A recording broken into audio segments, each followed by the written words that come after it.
അതിന്റെ പൊന്നാര ചങ്കാളി ഇങ്ങോട്ട് നോക്കിയാൽ നിങ്ങൾ ഈ കാണുന്ന എന്താ പറയുക, നമ്മൾ മുമ്പ് കോഴി ഫാം നടത്തിയതിന്റെ സ്ട്രക്ചറാണ് നിങ്ങൾ ഈ കണ്ടുകൊണ്ടിരിക്കുന്നത്. 2000 കോഴികളെ ഫാം തുടങ്ങാനുള്ള നല്ലൊരു പ്ലോട്ടാണ് കേട്ടോ, നല്ലൊരു കിടിലൻ പ്ലോട്ടാണ്. പിന്നെ വേണമെങ്കിൽ ഇതാക്കണം പന്നി ഫാം ഒക്കെ തുടങ്ങാം. അതുപോലെ തന്നെ ഇതാക്കണം കറണ്ടിന്റെ കണക്ഷൻ ഉണ്ട്, വെള്ളമുണ്ട്, വഴിയുണ്ട്, ലോറി അടക്കം വരാൻ സൗകര്യത്തിനുള്ള വഴിയും കാര്യങ്ങളൊക്കെ ഉണ്ട്. പിന്നെ ഇതാക്കണം പറമ്പിൽ പണിക്കാർക്ക് നിൽക്കാൻ സൗകര്യത്തിനുള്ള 2 റൂമും ആളും അടുക്കള സിറ്റ് ഔട്ടൊക്കെ ആയിട്ടുള്ള ചെറിയൊരു വീടും കാര്യങ്ങളൊക്കെ ഉണ്ട് കേട്ടോ.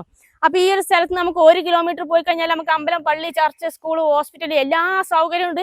ഈ ഒരു പ്ലോട്ട് വരുന്നത് നമ്മളെ കാസർഗോഡ് ജില്ലയിൽ കാഞ്ഞങ്ങാടുന്നും അതുപോലെ നീലേശ്വരത്തുനിന്നും ഒരു 24 കിലോമീറ്റർ മാത്രം മാറിയിട്ട് പരപ്പ എന്ന് പറഞ്ഞ സ്ഥലത്താണ് ഈ ഒരു പ്ലോട്ട് വരുന്നത്. മൊത്തം 2 ഏക്കർ സ്ഥലമാണ് കേട്ടോ. അപ്പൊ ഈ ഒരു പ്ലോട്ടിന്റെ ഡീറ്റെയിൽ ആയിട്ടുള്ള വിശേഷങ്ങൾ സ്വർഗ റിയൽ എസ്റ്റേറ്റ് പറഞ്ഞ നമ്മളെ ചാനലിൽ അപ്ലോഡ് ചെയ്തിട്ടുണ്ട്. എല്ലാവരും കയറി ചാനൽ ഒന്ന് വാച്ച് ചെയ്ത് വീഡിയോ കണ്ട് ഇഷ്ടപ്പെട്ട് എത്രയും പെട്ടെന്ന് പടപടയാറിന് വിളിക്കട്ടോ. പിന്നെ ഈ ഒരു പ്ലോട്ടിന് ഇതിന്റെ ഓണർ ചോദിക്കണ വില പറഞ്ഞാൽ സെന്റിന് വെറും 23,000 രൂപയാണ് ചോദിക്കുന്നത്. അതും ചെറിയ രീതിയിൽ നെഗോഷ്യബിൾ ആണ്. അപ്പൊ എത്രയും പെട്ടെന്ന് പടപടയാറിട്ട് വിളിച്ചോളി. പിന്നെ നിങ്ങളെ വീടോ സ്ഥലം പ്രോപ്പർട്ടി സെയിൽ ചെയ്യാണ്ടെങ്കിൽ അതിന് താഴെ കാണി ഞങ്ങളെ നമ്പറിൽ വിളിക്കട്ടോ. അപ്പൊ നമുക്ക് മറ്റൊരു അടിപൊളി വീഡിയോ ആയിട്ട് നമുക്ക് വീണ്ടും കാണാം. ബൈ.